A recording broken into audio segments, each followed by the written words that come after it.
चंदन कुमार स्वागत करता हूं आप सबको अपने YouTube channel Bhojpur classes Bihar में। तो आइए आज का सेशन स्टार्ट करते हैं, जो कि पूर्णतः ऑब्जेक्टिव पर आधारित है। इसका पार्ट 1 पहले अपलोड कर दिया जा चुका है, जिसको आप लोगों ने ठीक तरह से देखा है। तो आइए इसका पार्ट 2 अपलोड करते हैं। पार्ट 1 में 10 तक क्वेश्चन करा दिए गए थे और आज 11वें क्वेश्चन से हम लोग शुरुआत करेंगे और इसका सोल्यूशन करेंगे। तो आइए देखते हैं 11 नंबर क्वेश्चन क्या है। तो आपके पास अगर ऐसा होगा तो आप भी उसको ले करके देखिएगा और हल कीजिएगा। अगर ऐसा क्वेश्चन पेपर नहीं है तो आप जब क्वेश्चन बैंक खरीदेंगे मार्केट से, तो आपको उसमें ये सारे क्वेश्चन देखने को मिलेंगे। अगर आपको वीडियो अच्छा लगे, नॉलेजपूर्ण लगे, तो आप लाइक कीजिएगा, शेयर कीजिएगा और चैनल पर पहली बार हैं तो सब्सक्राइब कर दीजिएगा। तो 11 नंबर क्वेश्चन देखते हैं। देखिए पूछ क्या रखा है, हमारे को समीकरण दे दिया है एक 4x, समीकरण दिया है 4x प्लस के वाई बराबर में 6, 4x प्लस के वाई बराबर में 6 और 2x माइनस 4y बराबर में 3। और इसमें पूछ रहा है, ये जो k दिख रहा है आपको, कि k के किस मान के लिए इसके अनगिनत हल होंगे। और ऑप्शन दे रखा है -2, -8, सी में 8 और डी में 2। 4 ऑप्शन हमें देखने को मिल रहा है। इसी में से कोई ना कोई एक आंसर होगा। कौन सही है इसको हम लोग बना के मतलब कि देखेंगे कि कौन सा आंसर सही है 4 विकल्प में से। तो पूछ रहा है कि k के किस मान के लिए अनगिनत हल होंगे। 11 नंबर क्वेश्चन है और इसमें पूछ रहा है अनगिनत हल होंगे। तो अनगिनत हल के लिए आप जब 2 चर वाले रैखिक समीकरण पढ़े होंगे तो आपको पता होगा, एक टर्म बताया गया होगा कि जब a1 बटा में a2 और b1 बटा में b2 और C1 बटा में C2 जब आपस में बराबर होते हैं तो इनके अपरिमित रूप से अनेक हल होते हैं। तो अब A1 A2 B1 B2 C1 C2 इसी में दिया गया है। देखिए इसमें 3 चीज दिख रहा है, x है, y है और एक अचर संख्या इधर भी दिख रहा है। तो इसमें से A1 B1 C1 लेंगे और दूसरे समीकरण में से A2 B2 C2 लेंगे, क्योंकि फर्स्ट वाले में से सब में 1 लगाया हुआ है और सेकेंड वाला में 2। तो इसमें जब हम x को छोड़ेंगे, यहाँ y को छोड़ेंगे, तो देखिए x को छोड़ करके जो भी संख्या बचे वो हमारा a1 है। तो यहाँ देखिए 4 है, बराबर में 4 लिए, उसमें आपको 2 दिख रहा है यहाँ पर देखिए। अब यहाँ y के साथ k दिख रहा है तो k लिखेंगे। बटा में देखिए यहाँ y के साथ -4 दिख रहा है, माइनस है इसलिए इसको लेना जरूरी है।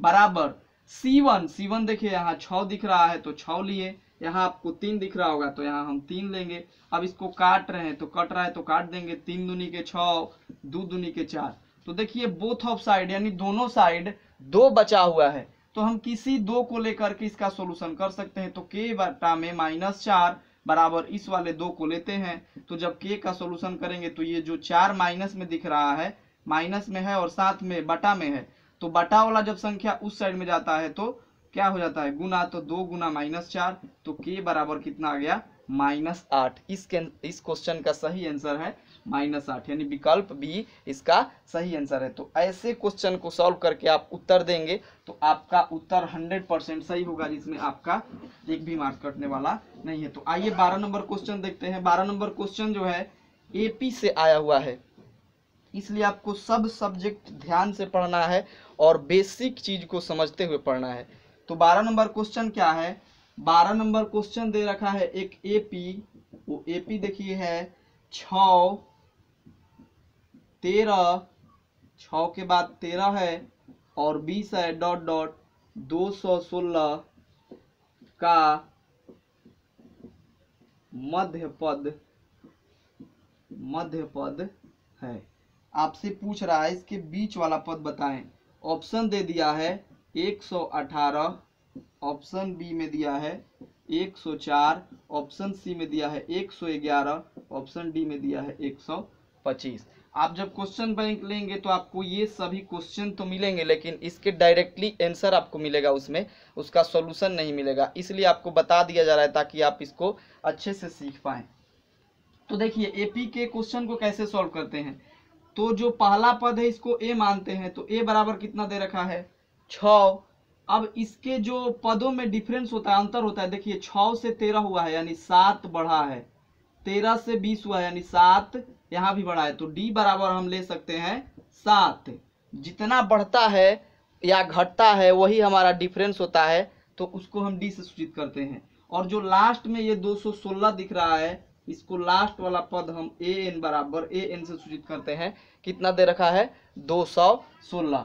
अब इसमें पूछ रहा है कि मध्य पद बताएं। तो मध्य पद कब हम बता सकते हैं? जब हमें टोटल पदों की जानकारी होगी तब। जैसे आपको इस हाथ में 5 उंगली दिख रहा है, तो मिडिल फिंगर आपसे पूछा जाए तो आप बता देंगे 2 इधर से छोड़ेंगे और 2 इधर से छोड़ेंगे, बचा जो ये एक मिडिल फिंगर हो गया, यानी मध्य का उंगली हो गया, बीच का।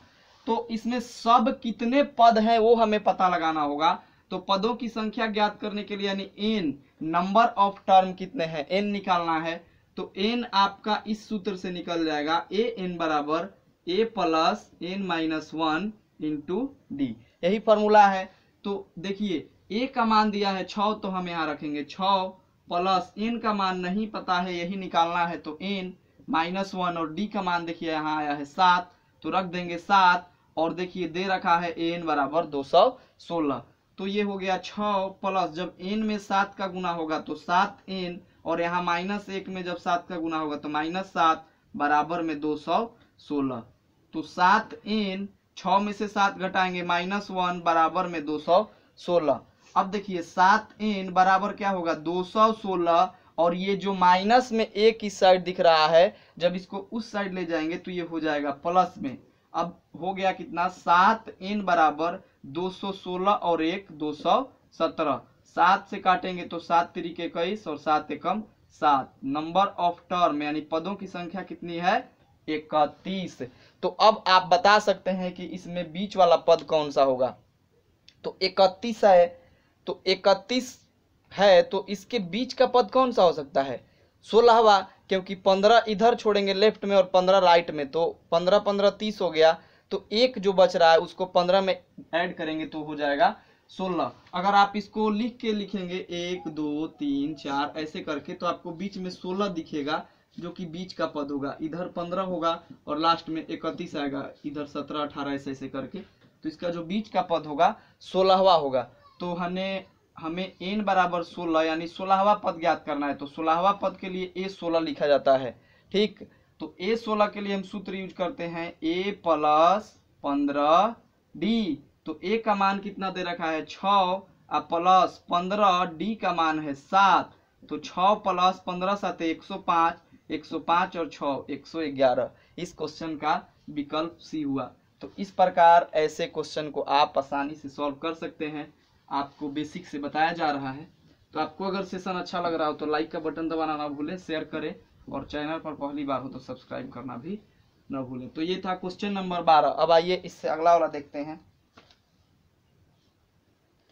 अगला क्वेश्चन बेहद आसान है, इसमें ज्यादा टाइम भी नहीं लगेगा। 13 नंबर है, 6 और -5 है। आपसे पूछ रहा है, ये बिंदु है का भुज है। देखिए जब आप पढ़े रहेंगे तो उन्हीं में से आएगा क्वेश्चन, और आसान ही आता है, ज्यादा भारी क्वेश्चन नहीं आएगा, ज्यादा डिफिकल्ट नहीं होगा आपको इसको सॉल्व करने में। तो इसमें पूछा जा रहा है का भुज है 6 और -5 दे रखा है। तो आपको पता होगा निर्देशांक ज्यामिति में कि इस बिंदु को x और इस बिंदु को y से डिनोट करते हैं। तो जो x निर्देशांक होता है उसको भुज कहते हैं और y निर्देशांक को कोटि कहते हैं। देखिए इसमें विकल्प भी दे रखा है, लिख दे रहे हैं हम। 6 b में है -5, c में है -6, d में है 5। देखिए आपको गड़बड़ाने के लिए कैसा कैसा ऑप्शन दे रखा है। तो बस आपको पता होना चाहिए कि x निर्देशांक को भुज कहते हैं। तो इसका सीधा आंसर कौन सा होगा? 6। तो इस क्वेश्चन का आंसर हो गया 6। आइए अगला क्वेश्चन देखते हैं। अगला क्वेश्चन है त्रिकोणमिति से। त्रिकोणमिति से बहुत सारे क्वेश्चन आए हुए हैं और ये भी क्वेश्चन त्रिकोणमिति से है। और क्या कह रहा है? सेक स्क्वायर 60 डिग्री -1, और विकल्प दे दिया है 2 3, सी में है 4 और डी में है 0। तो इस क्वेश्चन को आप कैसे सॉल्व करते हैं, अगर आपको आइडिया हो तो आप इसे आसानी से सॉल्व कर सकते हैं। ठीक, तो देखिए ट्रिगो से क्वेश्चन है और वो भी टेबल से क्वेश्चन है। तो आपको ट्रिगो का ढेर सारा वीडियो मैंने बना करके डाल दिया। अगर आप लोगों को अभी ट्रिगो में दिक्कत है तो आप उस वीडियो को पुनः देख सकते हैं, उस पर कोई पाबंदी नहीं है। तो देखिए सेक स्क्वायर 60 डिग्री -1 का हम जब मान निकालेंगे तो सेक 60 डिग्री का आपको मान पता होना चाहिए। अगर आपको सेक 60 का डायरेक्ट मान नहीं है याद, तो आपको कॉस 60 का तो मान जरूर पता होना चाहिए। तो कॉस 60 का मान वही होता है जो साइन 30 का होता है, यानी कि 1/2 कॉस 60 का हो गया। तो जब कॉस 60 का आपको पता हो गया तो सेक का आप निकाल सकते हैं, क्योंकि जो सेक है कॉस का अपोजिट चलता है। तो सेक का हो जाएगा सेक 60 का 2/1 यानी कि 2। तो इसको हम क्या करेंगे 2 का स्क्वायर, क्योंकि यहाँ स्क्वायर कर रहा है, और -1 कर देंगे। तो देखिए 2 का स्क्वायर कितना हो गया 4, और -1, 4 में से 1 घटाएंगे 3। तो इस क्वेश्चन का विकल्प बी हो गया आंसर। देखिए कितना इजी था।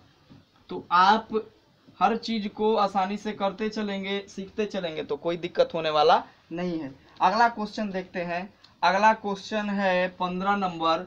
इस प्रकार का क्वेश्चन मैंने आपको पहले वीडियो में बताया है, जो कि द्विघात बहुपद से है, और मैंने आपको बताया था उसमें 2 एक्स्ट्रा कि ये वाला क्वेश्चन आएगा, और आगे देखिए देखने को मिल गया। उसमें था शून्यक निकालना, और इसमें पूछ रहा है शून्यकों का योग, तो उसी से रिलेटेड है। x square plus 5x plus 8 के शून्यक अल्फा प्लस बीटा हो, तो अल्फा प्लस बीटा का मान हमसे पूछा गया है। अल्फा प्लस बीटा बराबर वाट, यानी शून्यकों का योग कितना होगा। ये हमारा अल्फा है। द्विघात बहुपद के आपको पता होगा कि 2 शून्यक होते हैं। द्विघात यानी द्विघात बहुपद के शून्यकों की संख्या 2। कई बार ये भी पूछा जा चुका है कि द्विघात बहुपद के अधिकतम कितने शून्यक होते हैं। विकल्प में रहेगा 1, 2, 3 अनंत, तो 2 ही तो होंगे। तो द्विघात बहुपद में शून्यकों का योग यानी अल्फा प्लस बीटा के लिए हम सूत्र यूज करते हैं -b/a। इस क्वेश्चन का विकल्प भी दे दें आपको, तो विकल्प दे रखा है 5 -5 8 -8। तो देखिए अल्फा प्लस बीटा बराबर -b/a। तो ये है a, ये है b और ये है c।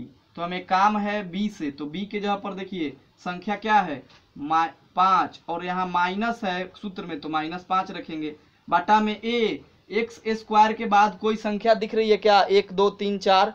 तो 2, 3, 4 तो नहीं है, तो 1 तो हमेशा रहता है मौजूद, तो इसके नीचे 1 है, यानी कि -5। तो इसके क्वेश्चन का आंसर हो गया -5। अगर आपसे पूछ लिया जाता कि अल्फा इंटू बीटा बराबर बताएं, तो अल्फा इंटू बीटा बराबर होता है c/a, और c का मान दे रखा है 8 और a का मान है 8, तो यानी इस क्वेश्चन का आंसर हो जाता 8। तो जरा सा भी आपसे चूक हुआ तो आप इसको उसको किसी को निकालना नहीं है, जो पूछा जाए वही निकालना है, नहीं तो विकल्प में वो भी दिया है। अगर बाय द वे कोई गलती से इसका गुणनफल निकाले तो वो भी विकल्प में दे दिया गया है, ताकि आप आइए और गलती मार के जाइए। तो घबराना नहीं है, बस हमें माइंड को शांत रख के इसको हल करना होता है। अगला क्वेश्चन देखते हैं 16 नंबर क्या कह रहा है। 16 नंबर क्वेश्चन थोड़ा इंटरेस्टिंग है, और ये बेसिक से पूछ दिया गया है। जिसको बेसिक अच्छे से पता होगा वो इस क्वेश्चन को आसानी से कर पाएगा। तो आइए अगला क्वेश्चन देखते हैं। अगला क्वेश्चन है कि यदि किसी समद्विबाहु त्रिभुज का आधार B और बराबर भुजा A हो तो उसका क्षेत्रफल होगा। इस क्वेश्चन को मैं नहीं लिखूंगा, इसका विकल्प लिख दे रहा हूं आप लोगों के लिए। देखिए कह रहा है समद्विबाहु। विकल्प में दे रखा है क्या क्या, a प्लस बी प्लस सी बटा में 2। विकल्प सी है आपका 1/2 √4a का स्क्वायर माइनस b का स्क्वायर। विकल्प D b √4a square minus b square बटा में 4।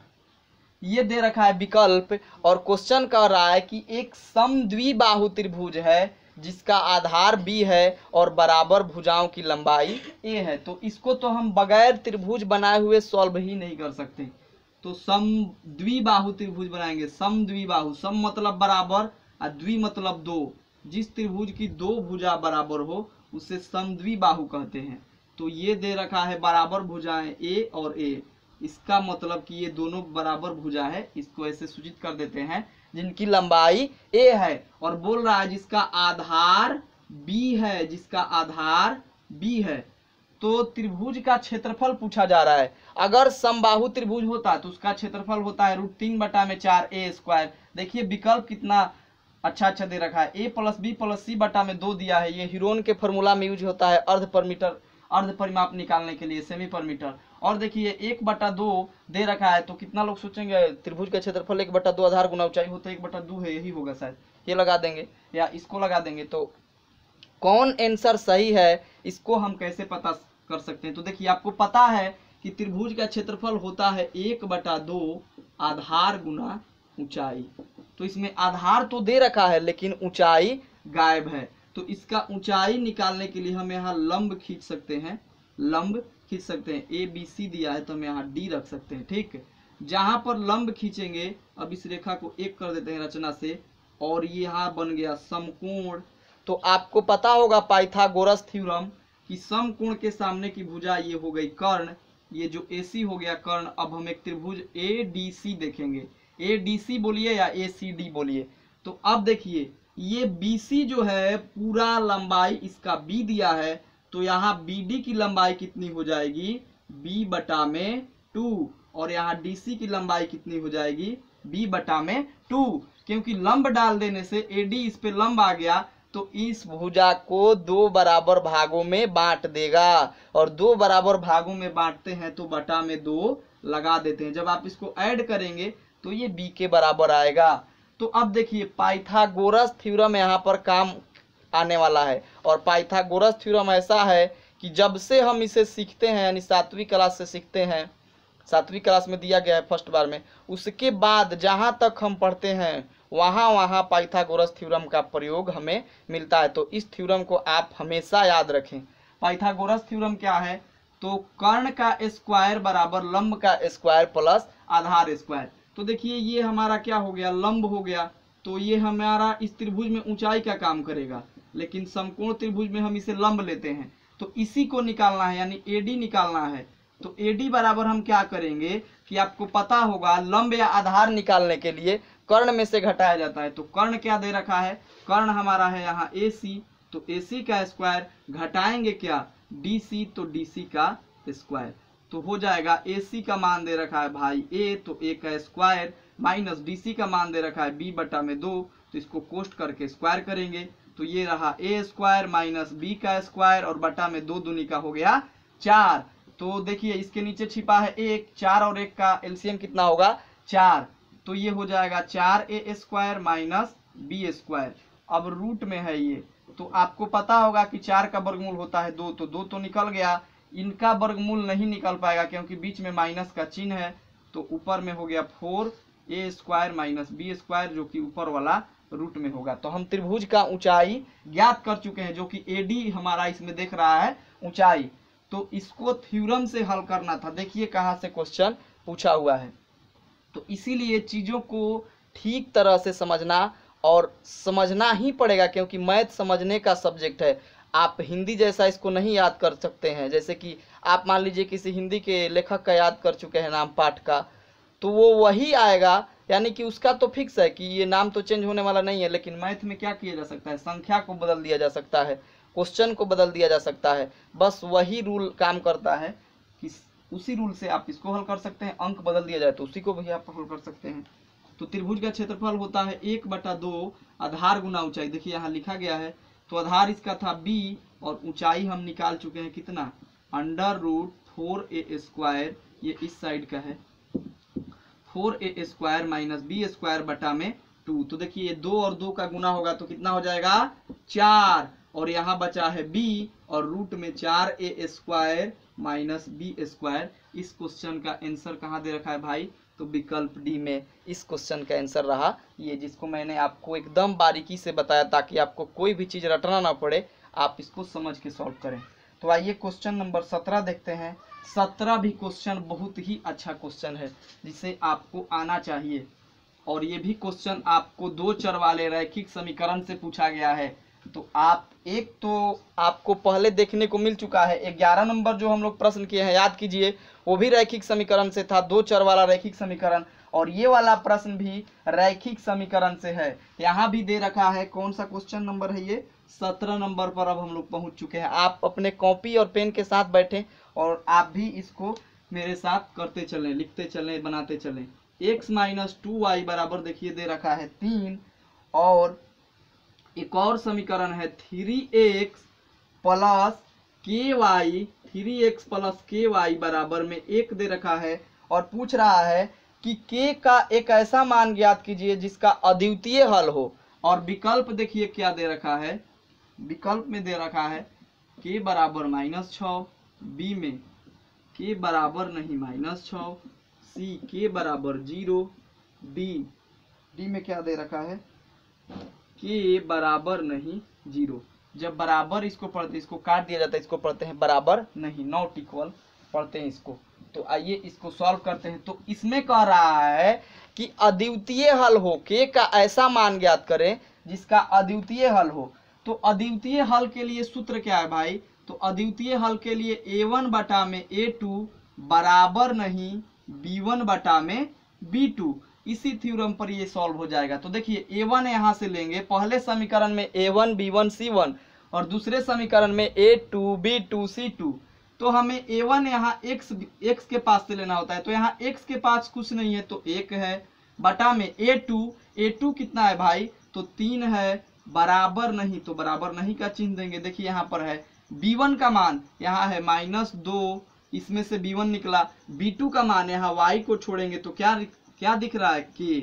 अब इसको सॉल्व करेंगे आप तो इसको क्रॉस मल्टीप्लाई करा देंगे, तो k में जब 1 का गुना कराएंगे तो 1 और बराबर नहीं 3 दूनी के 6, 2 में -2 में 3 का गुना कराएंगे तो क्या आएगा, k बराबर नहीं 2 3 6। इसको डायरेक्ट भी किया जा सकता है, 3 दूनी 6, देखिए माइनस है तो -6। तो विकल्प कौन होगा, ये वाला होगा, k बराबर -6 नहीं, k बराबर नहीं -6, इस पे लगाना है। देखिए कितना चतुराई से आंसर दिया हुआ है विकल्प में, k बराबर -6 दिया है लेकिन ये वाला नहीं दिया। जहां हड़बड़ में हम इसको टिक करते बस आंसर गलत होता, क्योंकि OMR शीट पर आप इसको रंगीन कर देते विकल्प को। अब देखते हैं ये तो मैं गलत कर चुका हूं, तो जब इसमें आप करेंगे तो ये आपका मान्य नहीं होगा, आप डबल नहीं कर सकते हैं। एक आप गलती कर चुके हैं और उसको सुधार के नहीं कर सकते क्योंकि ये कंप्यूटर द्वारा चेक होता है। तो आपको ये भी ख्याल रखना है कि आंसर मिलता जुलता है तो उसको ध्यान से हम क्या करें, रंगीन करें। तो आइए अगला क्वेश्चन देखते हैं।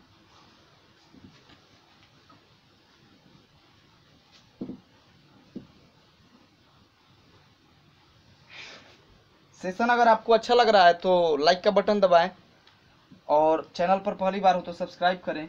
तो 18 नंबर हम क्वेश्चन देख रहे हैं। 18 नंबर क्या कह रहा है, कह रहा है किसी मीनार की ऊंचाई, आप देखिए इस क्वेश्चन को, इसको लिखूंगा मैं नहीं, विकल्प इसको लिख दूंगा और इसको सॉल्व करेंगे हम लोग।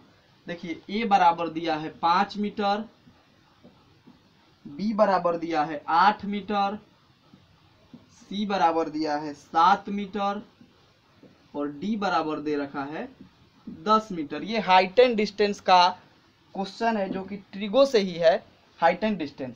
कह रहा है किसी मीनार की ऊंचाई 10 मीटर है, जब सूर्य का उन्नयन कोण 45 डिग्री हो तो मीनार की छाया की लंबाई क्या होगी। मीनार आपको समझ में आता है, मीनार क्या है, ताजमहल आप देखेंगे तो उसमें एक लंबा ऐसा दिखता होगा और इसको कुछ इस प्रकार से बनाया रहता है, ऐसे करके मीनार। तो ये मीनार है, ठीक जैसे चार मीनार, कुतुब मीनार होता है ना, ऊंचा ऊंचा रहता है, सबसे ऊंची मीनार तो कुतुब मीनार। तो कुतुब मीनार का फिगर देखेंगे तो ऊंचा ही होगा। इस प्रकार से मान लीजिए कि ये हमारा मीनार है, इसको हम, तो इसका छाया बन रहा है यानी परछाई, इस प्रकार से शेडो इसका। तो सूर्य का उन्नयन कोण, मान लीजिए सूर्य भगवान यहाँ पर उदयमान है तो इनका उन्नयन कोण यानी कि यहाँ जो कोण बनेगा 45 डिग्री का कोण हमें बनता दिख रहा है। और मीनार का ऊंचाई दे रखा है 10 मीटर, इसका नाम है भाई मीनार, इसका नामकरण कर देते हैं ए बी। ये हाइट एंड डिस्टेंस का क्वेश्चन है और हमें निकालना है मीनार की छाया यानी ये वाला पार्ट BC, तो इसको हम मान लेते हैं x मीटर। अब आपको पता है मैंने ट्रिगो में आपको बेहद आसानी से और इजी रूल से बताया कि आप इसको कैसे चुनाव करेंगे कि क्या निकालना है, क्या पूछ रहा है। तो देखिए ये दिख रहा है थीटा, और थीटा के सामने वाले भुजा को क्या कहते हैं, लंब। निर्देशित कोण के सामने वाले भुजा को क्या कहते हैं, लंब। तो ये हो गया लंब और ये निकालना है आधार। तो लंब आधार, लंब आधार, आधार लंब, लंब आधार कौन सा है? tan theta.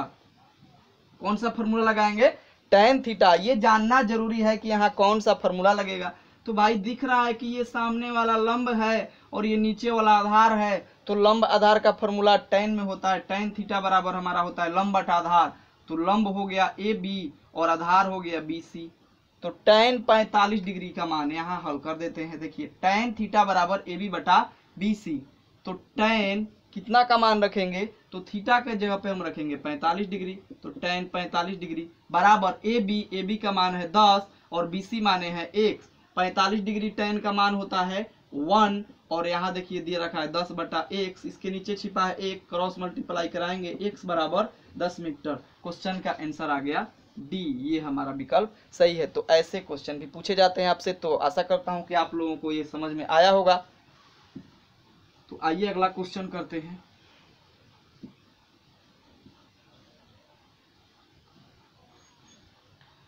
ये था क्वेश्चन नंबर 18। अब जो 19 नंबर क्वेश्चन है वो वृत्त से रिलेटेड है। 19 नंबर क्वेश्चन वृत्त से रिलेटेड है और ये आज का हमारा अंतिम प्रश्न होगा। तो अगर आपको वीडियो अच्छा लगे, नॉलेजफुल लगे तो लाइक का बटन दबाना ना भूलें। चैनल पर पहली बार हो तो सब्सक्राइब करना ना भूलें और हो सके तो शेयर करें ताकि दूसरे लोग भी सीख सकें।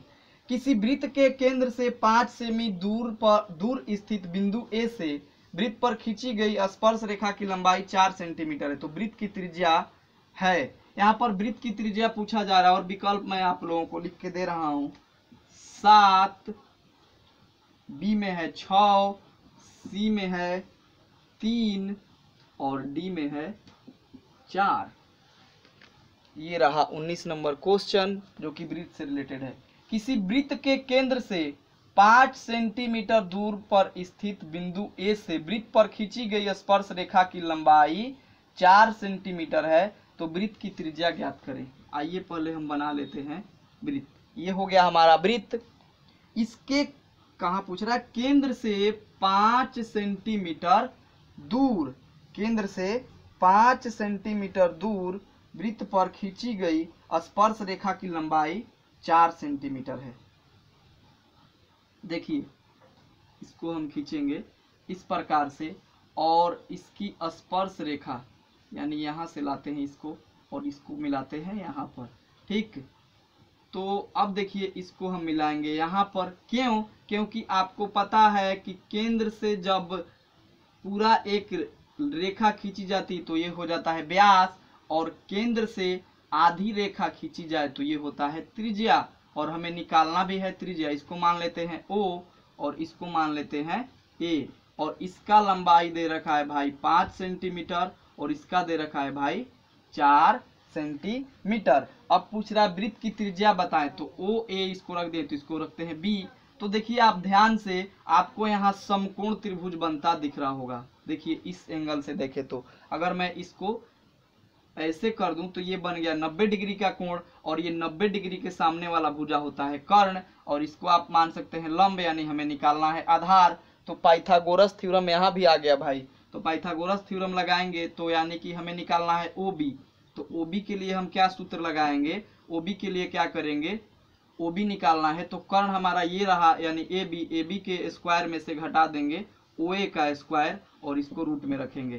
तो बराबर AB का स्क्वायर है 5 तो 5 का स्क्वायर और यहाँ 4 है तो 4 का स्क्वायर, 5 का स्क्वायर 25, 4 का स्क्वायर 16, 25 में से 16 घटाएंगे बचा 9 और 9 का आंसर हो गया 3 सेंटीमीटर क्वेश्चन का आंसर रहा। तो इस प्रकार के क्वेश्चन को आप बगैर देखे भी बगैर सॉल्व कर सकते थे। 5 और 4 दे रखा है तो समझना है कि समकोण त्रिभुज सही है। इस प्रकार का वृत्त का क्वेश्चन आए तो 5 4 है तो 5 का 25 और 4 का 16, 25 में 16 घटाएंगे 9, 9 का वर्गमूल है 3। तो इस क्वेश्चन का आंसर रहा 3। तो आशा करता हूँ आपको ये सेशन अच्छा लगा होगा। तो अगर अच्छा लग रहा है तो लाइक जरूर करें और शेयर करें। चैनल पर पहली बार हो तो सब्सक्राइब करें। मिलते हैं अगले पार्ट के अगले वीडियो में। आज के लिए इतना ही। बहुत बहुत धन्यवाद आप लोगों का।